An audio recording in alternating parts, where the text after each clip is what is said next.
sebelumnya terima kasih sudah meluangkan waktunya untuk Ibu, walaupun di sela-sela kesibukan Ibu. Kami dari mahasiswa pendidikan guru sekolah dasar Fakultas Keguruan dan Ilmu Pendidikan Universitas Pakuan mau sedikit wawancara terhadap kurikulum nih Bu yang ada di Sekolah Negeri Sinang Barang 2 ini. Mulai ya Bu dari ya tentang kurikulum. Iya. Kurikulum yang digunakan di sini saat ini kurikulum Merdeka. Oh, kurikulum Merdeka. Dari pertanyaan pertama ya Bu, apa visi misi Sekolah Dasar Negeri Sinang Barang 2 ini? Visi ya. Iya. Jadi visi SDN Sinang Barang 2 ini yaitu terwujudnya akhlak prestasi berwawasan global yang dilandasi nilai-nilai budaya luhur sesuai dengan ajaran agama. Nah itu visinya. Untuk misinya Bu? Kalau itu visi ya. Iya. Nah, kalau misinya itu yang pertama melaksanakan pembelajaran dan bimbingan secara efektif sehingga setiap siswa berkembang secara optimal sesuai dengan potensi yang dimilikinya. Kemudian yang keduanya menanamkan sikap sopan santun dan tata krama yang berkarakter ya. Sekarang memang harus ditanamkan pada anak-anak. Yang ketiganya mendorong dan membantu setiap siswa untuk mengenali potensi dirinya sehingga dapat berkembang secara optimal. Baik, itu misinya dari SDN Sinang Barang 2. Ya, baik Ibu. Untuk pertanyaan yang kedua, apakah visi misi di sekolah ini sudah mengalami perubahan dari pertama sekolah ini berdiri sampai sekarang? Dari sekolah pertama berdiri itu kan tahun 1942 ya. Ya tentunya pasti banyak mengalami perubahan ya, terutama dalam teknologi ya. Kan kalau dulu itu teknologi belum begitu berkembang ya. Jadi saat ini teknologi itu memang sudah berkembang dan diterapkan di peserta didik gitu. Seperti misalnya pengenalan komputer ya, IT itu. Jadi anak-anak sudah mulai diperkenalkan tentang IT. Sebenarnya dari tahun ke tahun mengikuti zaman ya Bu ya? Ya, mengikuti zaman betul. Ya. Terkait kurikulum, tadi kurikulum Merdeka ya yang dipakai di Sinang Barang ini ya Bu? Ya, betul. Ada pertanyaan selanjutnya, metode apakah yang digunakan pada pengembangan kurikulum di sekolah ini? Metode yang kurikulum Merdeka ya, Iya. Banyak sih metode ya. Kalau di kurikulum Merdeka itu kan lebih ditekankan project ya, jadi anak itu lebih banyak ke pengenalan project. Jadi metode demonstrasi ya, demonstrasi itu ya, anak-anak itu kalau ke depan kelas itu berani lah gitu untuk tampil, kemudian mendemonstrasikan hasil karya dia di depan presentase gitu ya. Jadi tidak vakum dan juga anak-anak tidak malu gitu, jadi berani lah. Kemudian metode selanjutnya ya praktek juga itu harus ditekankan di kurikulum Merdeka. Misalnya dalam pengenalan membuat makanan tradisional dari singkong. Nah itu harus ada prakteknya. Jadi bukan hanya anak melihat di gambar aja, misalnya combro itu seperti apa gitu, digambar combro itu kayak seperti ini, tapi kan rasanya dia nggak tahu rasa combro itu. Jadi combro itu terbuat dari apa? Dan di kurikulum Merdeka ini jadi langsung dipraktekkan begitu, cara membuat combro itu seperti apa gitu. Nah itu metode banyak ya sebenarnya metode selain project ya, praktikum, terus ada juga metode karya wisata sebenarnya ya, kayak study tour itu sebenarnya membantu ya, membantu anak untuk pengenalan lebih ke arah konkret gitu. ya. Misalnya kalau misalnya digambar nih apa namanya teknologi untuk pembuatan listrik itu seperti apa ya, digambarkan ada seperti ini, tapi kan kalau misalnya study tour kita ke tempatnya gitu, ke tempat museum listrik misalnya di Taman Mini. Nah itu membantu juga, membantu anak-anak paham gitu akan apa pelajaran gitu, pelajaran yang sudah diajarkan di sekolah gitu, dengan nyata. Sudah. Ya. Untuk pertanyaan selanjutnya, kan di SD Negeri Sindang Barang 2 ini menggunakan kurikulum Merdeka ya Bu. Apa tanggapan Ibu sebelum ada kurikulum Merdeka ini masih ada kurikulum 2013 ya yang digunakan di iya. SD ini? Tanggapan Ibu mengenai kurikulum 2013 dan kurikulum Merdeka apa perbandingannya Bu? Oh iya. Sebenarnya kurikulum 2013 bagus ya sebenarnya gitu. Pada saat tahun 2013 kan menterinya ini apa yang baru beliau itu membuat kurikulum 2013 ya. Ya kalau menurut saya sih ya bagus karena kurikulum 2013 juga untuk membantu kreativitas anak, jadi tidak parsial. Kalau kurikulum dulu 96 kan 96 ada kurikulum 96, ada kurikulum 2006 juga ada. Nah itu parsial itu per kelas gitu ya. Kalau kurikulum 2013 itu jadi tematik, sistemnya tematik kan. Jadi satu buku itu ada beberapa, satu buku satu tema, ada beberapa subtema kalau 2013. Nah itu juga untuk membantu kreativitas ya anak-anak, supaya anak-anak itu lebih kreatif ya, lebih aktif gitu. Kemudian lebih mengembangkan dirinya gitu ya, pengembangan dirinya. Kemudian dan melatih keberanian ya di 2013 itu. Kemudian anak-anak bisa tampil ke depan, kemudian juga menuntut siswa lebih aktif, kreatif yang seperti tadi ya, dalam menyampaikan ide-ide dan pengembangan juga untuk pengembangan profesional guru juga. Nah itu untuk 2013 ya. Kalau perbandingan untuk kurikulum Merdeka juga menurut saya bagus juga gitu ya. Kurikulum Merdeka ini bisa mendorong kemandirian siswa dan fokus pada pembelajaran berbasis proyek ya, yang seperti Ibu katakan tadi ya. Kalau terus mengembangkan karakter siswa, kemudian memberikan keleluasaan kepada sekolah untuk menyusun kurikulum sendiri. Jadi untuk menyusun evaluasi sendiri gitu, menilai sendiri gitu ya kalau kurikulum Merdeka. Kemudian kurikulum Merdeka itu lebih terfokus pada minat dan bakat anak. Kalau ini ya, kalau kurikulum Merdeka. Jadi kalau misalnya minatnya anak itu misalnya di bidang kesenian ya, kita harus ini fokus ke kesenian. Jadi tidak memaksakan anak untuk harus bisa mendapatkan nilai 100 dalam pelajaran matematika misalnya. Jadi lebih difokuskan pada bakat dan minat kurikulum Merdeka. Baik Ibu. Sudah cukup pertanyaannya? Ada yang mau ditambahin? Sudah cukup. Penutupan mungkin ya Bu ya. Ya.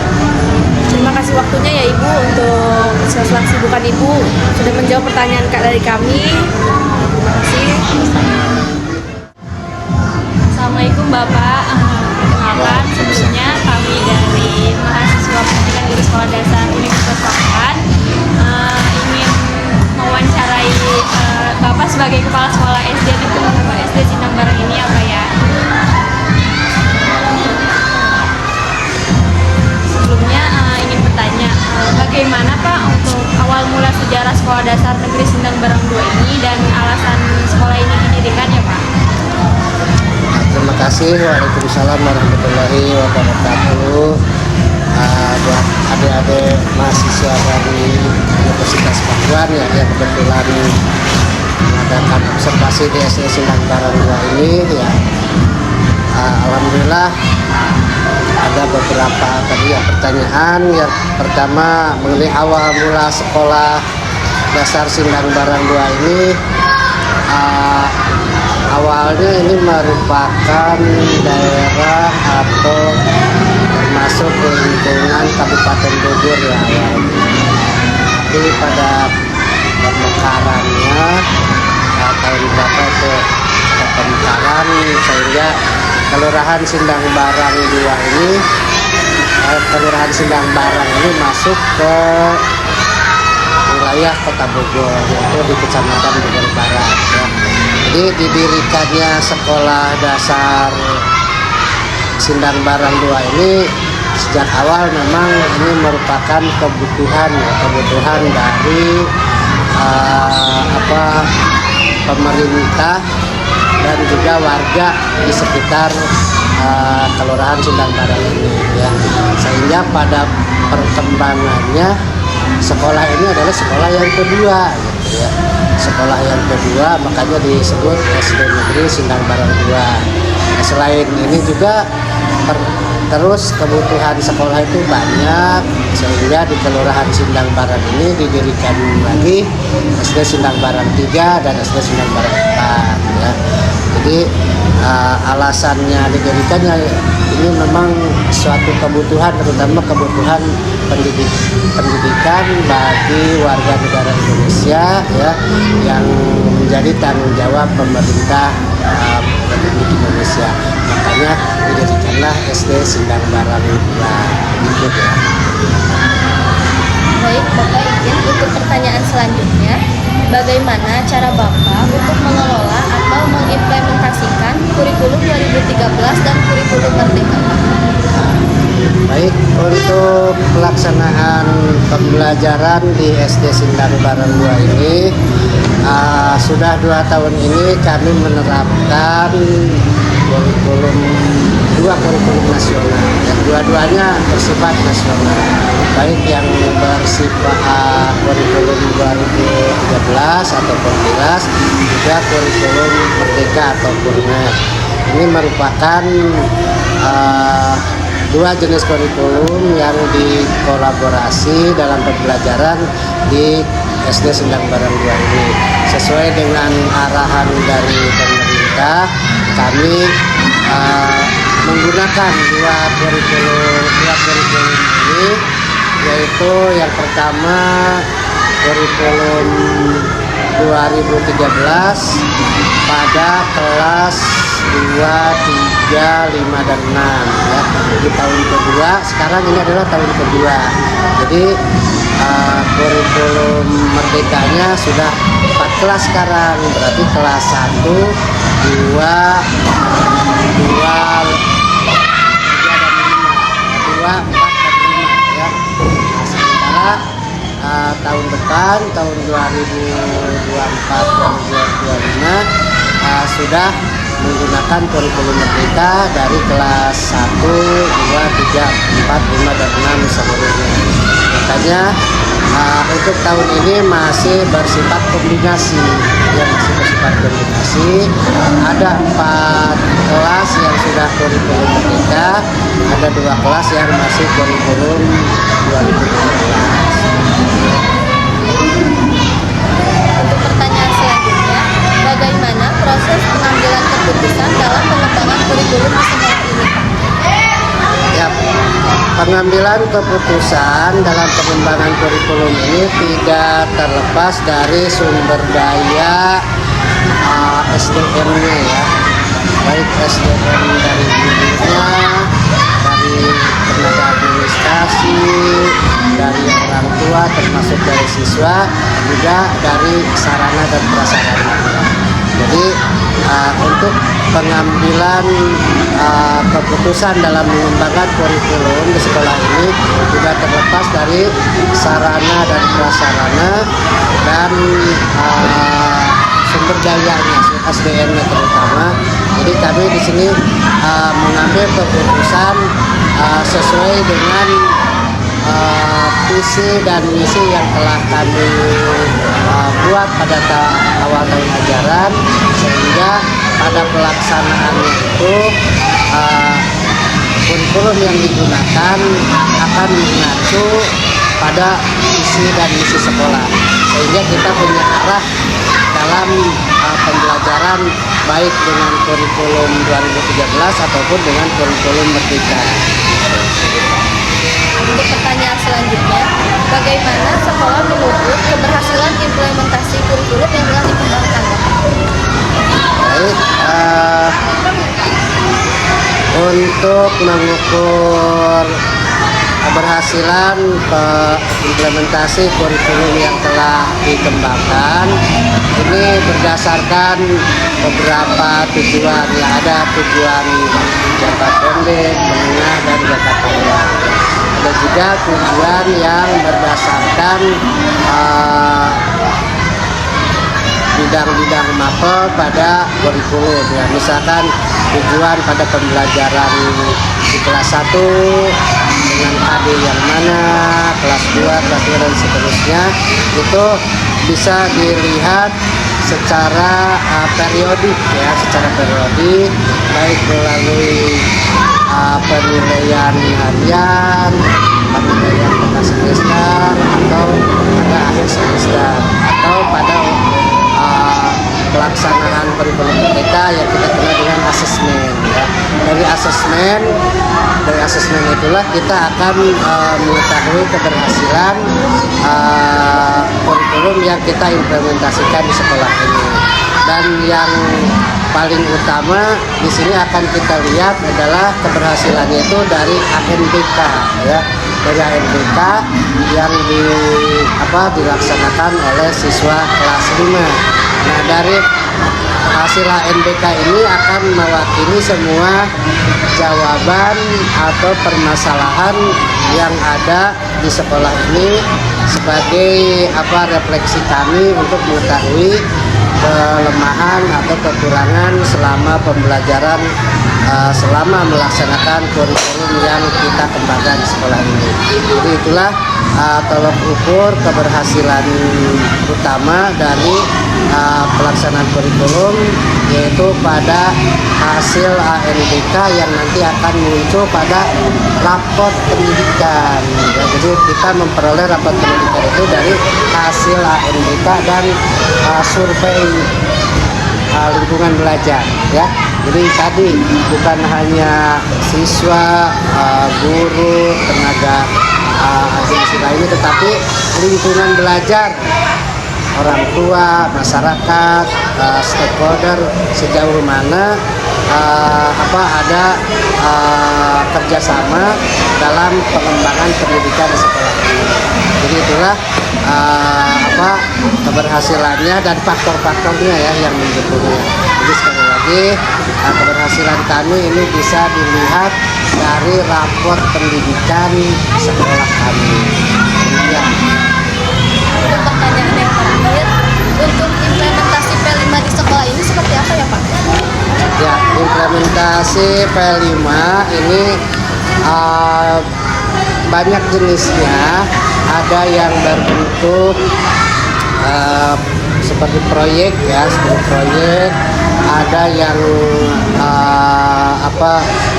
ditampilkan, ada yang berupa pameran, ada juga yang kolaborasi antara pameran dengan tampilan-tampilan di bidang seni ataupun kreativitas siswa, ya. Jadi P5 ini, ya, selalu ditampilkan sesuai dengan fase-fase yang ada di tiap jenjangnya, ya. Jadi ada di fase A itu kelas 1-2 akan berbeda dengan fase B kelas 3-4 pada pelaksanaan P5-nya. Tetapi pada akhirnya nanti akan ditampilkan P5 yang bersifat kumulatif, ya, selama 1 semester. Mungkin nanti pada kenaikan kelas, yaitu ada puncak dari P5, ya, yang kita sebut dengan panen karya, gitu, ya. Seperti itu.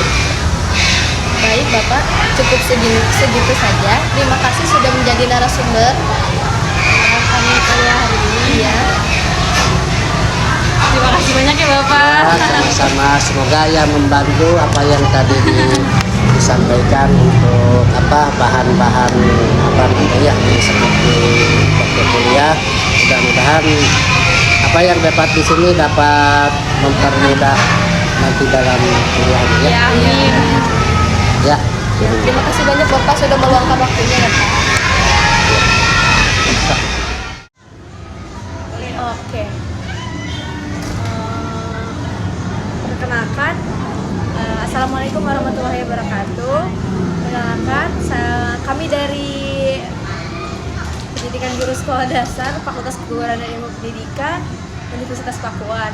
Aku berbicara dengan namanya siapa? Rizka Aryani, Rizka Aryani. Kalau dari kelas 5B. 5B. Oke.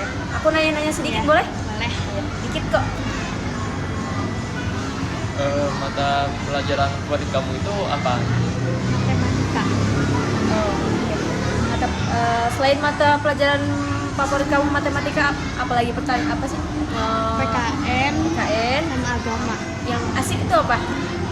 Matematika sih. Matematika. Oh, bidangnya suka di matematika. Iya. Oke. Terus ekstrakurikuler kamu apa?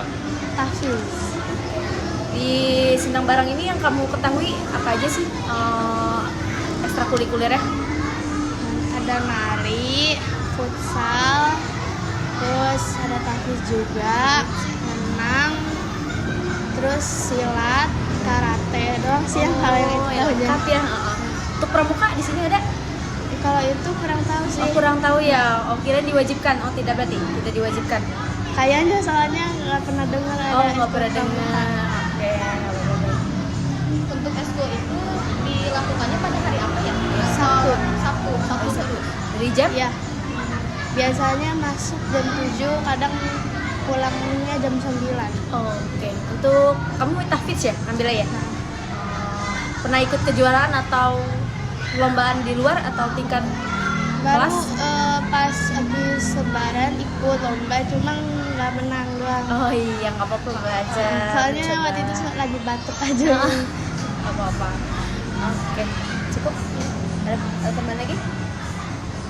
Oke. Terima kasih waktunya ya. Siapa tadi namanya? Rizka Aryani. Rizka Aryani. Terima kasih waktunya ya. Assalamualaikum Ibu. Sebelumnya perkenalkan kami dari mahasiswa Pendidikan Guru Sekolah Dasar di Universitas Pakuan. Kami di sini melaksanakan observasi sekolah pengamatan kepada SD Negeri Sindang Barang ini ya Ibu. Jadi di sini saya sedikit beberapa pertanyaan untuk bisa diwawancarai pada Ibu sebagai orang tua murid di sekolah ini ya Ibu ya. Pertanyaannya, apakah Ibu melihat perubahan dalam minat belajar anak sejak di sekolah ini, Bu? Baiklah, saya dari orang tua siswa Muhammad Fajri ya, Mama Fajri aja. Jadi selama anak saya sekolah di sini ya, tentu saja berminat karena memang tujuan dari awal memang pengen sekolah di sini. Jadi emang udah ketertarikan, selain transportasinya mudah dari rumah, jadi gampang lah. Iya, Gitu. alhamdulillah. Iya. Kemudian apakah anak Ibu terlihat aktif dalam kegiatan ekstrakurikuler di sekolah ini? Aktif, anak saya alhamdulillah ngikutin eskul juga, ngikut eskul tahfiz ya. Oh. Iya. Karena emang karena jamnya sama itu jadi nggak bisa mengambilnya dua ini. Anak Ibu kebetulan kelas berapa di sini? Kelas 3. Kelas 3. Iya.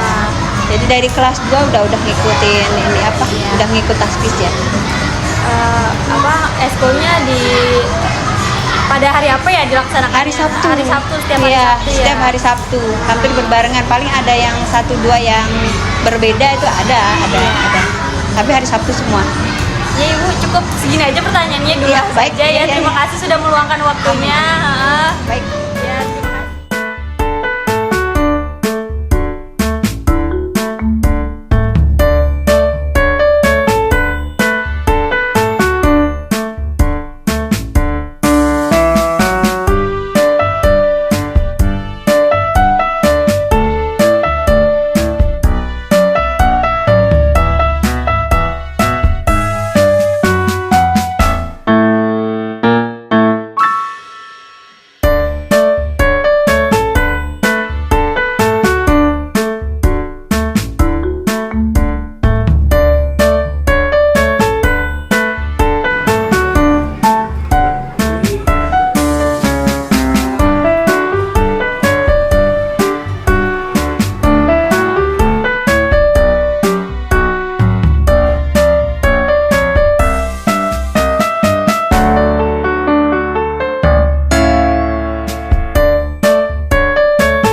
Assalamualaikum.